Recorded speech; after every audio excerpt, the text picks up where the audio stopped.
Bueno, este dramático hecho que afecta a la familia en primer orden, a la institución luego y al país después, ha servido, si se puede decir que ha servido de algo, ha removido de tal forma a la sociedad, a todas las instituciones sociales y a la ciudadanía, que se ha despejado la agenda en muchos temas, por lo pronto en lo parlamentario, para dedicarle el tiempo necesario de lo que muchos venimos hablando, porque la seguridad no está ahora en los primeros puestos del interés público o en las encuestas desde hace una semana o 2 semanas, está hace mucho rato instalado. Luego viene toda una discusión, luego viene todo un análisis, hemos conversado aquí, se han hecho miles de columnas, pero a los hechos no habíamos pasado, de tal forma que el golpe y el remesón fue tan fuerte que por lo pronto le pongo el caso de que la Cámara de Diputados suspendió la semana distrital para enfocarse de lleno en la agenda de seguridad, para sacar adelante, que es interesante decir esto antes de entrar a la conversación con nuestro invitado, de poner sobre la mesa las carpetas con temas que estaban ya discutidos y presentados hace mucho rato, algunos de ellos en las cámaras, en alguna de las cámaras, pero que las prioridades, el día a día, el tráfago de la vida diaria, no permitía hacer foco ahí. Pero es tan fuerte el remesón que no queda otra, y en buena hora no queda otra. Tenemos conciencia de que ese es el tema a despachar, como dicen los propios parlamentarios, hasta total despacho. Tramitar hasta total despacho, porque esto tiene que salir. Y está con nosotros justamente el presidente de la Cámara de Diputados, Vlado Mirosevic, que ha estado a la cabeza en parte de este trabajo. Y hablando sobre estas prioridades, hay que ser justo. No desde el domingo que supimos esta dramática muerte de la carabinero en Quilpué. Desde que asumió en la Cámara de Diputados, recuerdo que puso el foco en justamente sacar adelante un montón de proyectos de ley que estaban hace rato dando vueltas allí en la batidora, pero que no salían. Vlado Mirosevic, buenas noches, gracias por recibirnos. Hola Matías, gracias por la invitación. Ayúdame usted mismo a recordar, porque recuerdo el discurso de entrada y el énfasis de entrada cuando asume como presidente de la Cámara, en que había que destrabar un montón de cosas que estaban como en un taco. Cuando se tapa una cañería y un taco hay algo que está tapando, eso así lo entendí yo, hay que sacar eso para que fluya un líquido por una cañería. Ese taco legislativo, ¿de qué magnitud o de qué orden de magnitud eran los proyectos que estaban ahí atorados de seguridad? Porque habría de otras materias también. Claro. Bueno, Matías, cuando asumimos la Cámara, la presidencia de la Cámara y la mesa, junto con los vicepresidentes, lo que hemos hecho es definir qué proyectos, respecto sobre todo de 2 temas, seguridad pública y economía o el bolsillo de los chilenos, cómo aliviar el bolsillo de los chilenos. Y definimos una serie de proyectos que queríamos darle tramitación lo más rápido posible. Claro.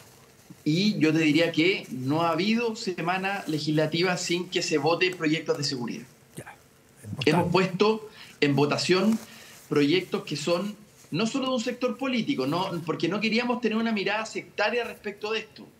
Y esa es la razón por la cual hemos puesto proyectos de oposición, de gobierno, de izquierda, derecha, amarillo, rojo, naranjo, da lo mismo, pensando en avanzar lo más rápido posible en una agenda en donde, sin ninguna duda, el Estado no está a la altura, no está actualizado respecto de una violencia y una amenaza tan latente como la que estamos viviendo hoy día respecto de la criminalidad en Chile. Y por eso hemos podido avanzar. Toda la semana legislativa estamos votando 1 o 2 proyectos de seguridad, y eso creo que es una buena noticia. Ahora, por supuesto, después del asesinato sucedido este fin de semana, con mayor razón, por eso decidimos, y aquí agradezco a todas las bancadas de izquierda a derecha, que unánimemente decidimos suspender la semana distrital, volver de las regiones hacia Valparaíso y ponernos esta agenda de ya, mira, hoy 5 proyectos fueron los que aprobamos hoy y mañana nos quedan 2.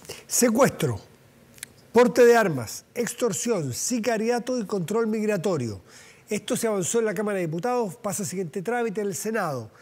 ¿Podemos hacer esto en virtud de que creo que la ciudadanía espera ver concretarse las discusiones en hechos reales, explicar de qué se trata, los que alcancemos al menos. ¿En qué cambia esta ley de secuestro que estaba hace un tiempo? O sea, perdón, lo que existe hoy para un secuestro y lo que va a quedar con esta nueva ley una vez que sea aprobada.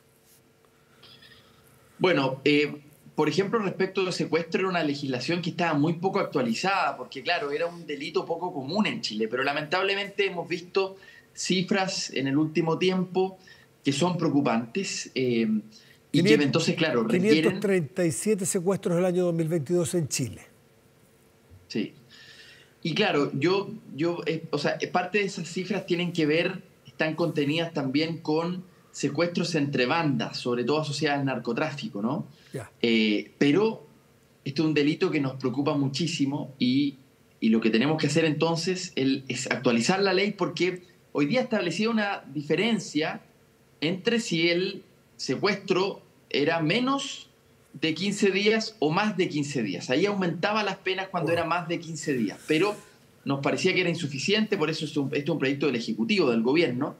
Entonces aumenta las penas respecto de menos de 15 días y por lo tanto, claro, lo que hacemos aquí en secuestro, también en extorsión, por ejemplo, y en reforma a Gendarmería, que le da más posibilidad a Gendarmería de fiscalizar las propias cárceles, ¿no? Y intervenir incluso las bandas que operan dentro de las cárceles, o respecto, por ejemplo, del control migratorio, que aquí había un vacío legal, y es que las carabineros en particular, que no estaba a cargo de la cuestión de extranjería, eso es más bien policía de investigaciones, ellos cuando hacían un control de identidad en la calle y había una persona que no tenía documentos, que había entrado por pasos no habilitados al país, no había un procedimiento a seguir, simplemente dejaban que la persona siguiera. Digamos. ¿Y qué es lo que va a pasar ahora si se aprueba la ley en definitiva como quedó aprobado en la Cámara de Diputados? ¿Qué va a pasar en ese caso puntual? Inmediatamente Carabineros está obligado a entregar esa persona a la PDI y a la autoridad administrativa, que en este caso el Departamento de Extranjería, que son los que tienen que ver caso a caso, ¿no? Pero lo mínimo es registrar quién es esa persona con sistemas biométricos para saber quién está en Chile, ¿no? Y bueno, se inicia todo el procedimiento administrativo respecto a una persona irregular en el país. Pero antes, lo que sucedía es que Carabineros no tenía una conducta a seguir, no tenía instrucciones legales respecto de qué hacer con una persona que en el control de identidad se daban cuenta había ingresado por pasos no habilitados. Entonces, hay en estas leyes, creo yo, una actualización para que el Estado tenga realmente capacidad de actuar, ¿no? Pues claro, efectivamente estas nuevas leyes se ponen en hipótesis nuevas, que antes no eran tan comunes en Chile. Por eso no estaba legislado, pero hoy día tenemos que legislar sobre este tema. Así que, y bueno, y mañana que es Matías, el plato de fondo probablemente tiene que ver con la protección a carabineros, propiamente tal, ¿no? Que es la ley Naín y Retamal.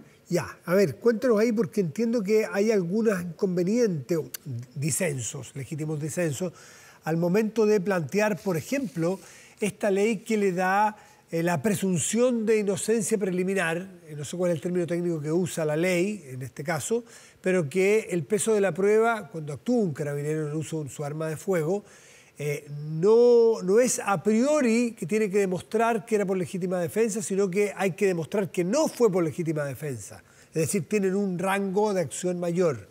Es así más o menos, ¿no? Sí, claro, efectivamente. A ver, el problema del cual se pretende hacer cargo es que Carabineros tiene que tener certeza jurídica al momento de actuar o de utilizar su arma de servicio. Por ejemplo, hoy día hemos visto, y este fin de semana fue un claro ejemplo de eso, que las bandas de crimen organizado que están armadas disparan inmediatamente. Eso fue exactamente lo que pasó el fin de semana con este cruel asesinato.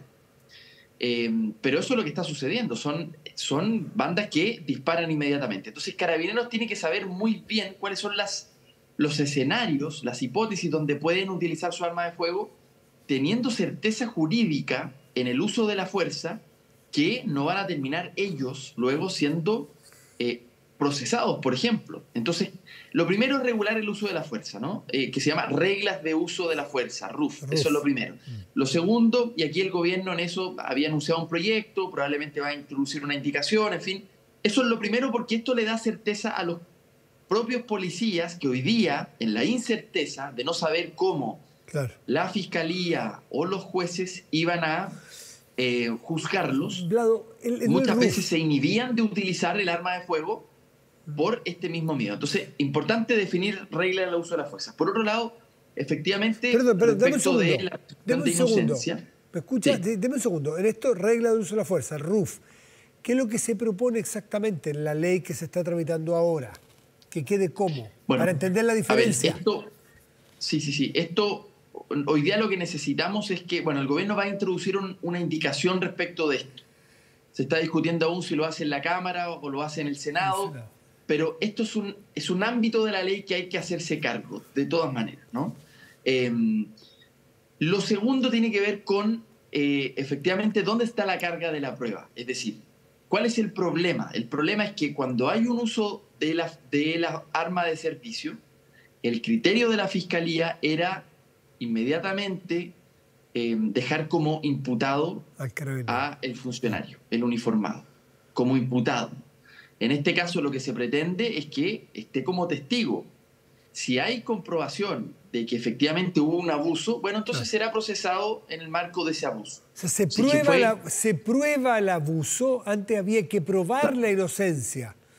Exacto. Eso es lo que ahí se invierte la carga de la prueba. Esto es lo que se llama la legítima defensa privilegiada. Privilegiada, sí. Ya, entiendo que ahí hay un disenso político importante en el oficialismo, entre el socialismo democrático, que está a favor de este cambio, y entiendo que era Prueba de Dignidad, el Partido Comunista y el Frente Amplio, no sé si totalmente, o si todos los partidos del Frente Amplio, están en contra de hacer este cambio o tendrán matices a un cambio de este tipo. Sí, bueno, yo creo que hay que esperar la votación de mañana, hay que esperarla. Yo diría que va a haber una amplísima mayoría dentro del oficialismo votando a favor, porque como digo, a ver, de lo que se pretende hacer cargo la ley, y claro, hay un debate técnico que no quiero entrar acá respecto de dónde tiene que estar alojado estas normas, si es que en el Código Penal o en el Código de Justicia Militar. Bueno, es un debate más de técnica legislativa, pero lo importante es que hay que resguardar a las policías respecto de que no existan suspensiones, por ejemplo, o no queden en calidad de imputados en la medida que no hay una comprobación de abuso. Si hay una comprobación de abuso, por supuesto que ese uniformado tiene que ir frente a la justicia y tiene, por supuesto, que responder. Pero la pregunta es si es que todos van a pasar en calidad de imputados o más bien hasta que se compruebe, si es que se comprueba que hubo un abuso, ahí son imputados. De lo contrario, van en calidad de testigos respecto del uso del arma de servicio. Y claro, entonces en estos casos lo que se pretende es dar mayor certeza para el cumplimiento de sus funciones a las policías. Por último, Vlado Mirosevic, presidente de la Cámara de Diputados, pasó con mucha rapidez en la Cámara estas leyes. Mañana suponemos que se va a aprobar también, a lo mejor la ley esta que nos menciona. ¿Cuánto tiempo se espera, que le ha dicho el senador Coloma? Se lo pregunto en función de cuándo puede ser ley o pueden ser ley este paquete de leyes de seguridad. Bueno, nosotros hemos aprobado 5 leyes hoy y mañana se estaría votando ley Naif y Retamal, que eran 2 leyes originalmente, pero que hoy día están contenidas en una.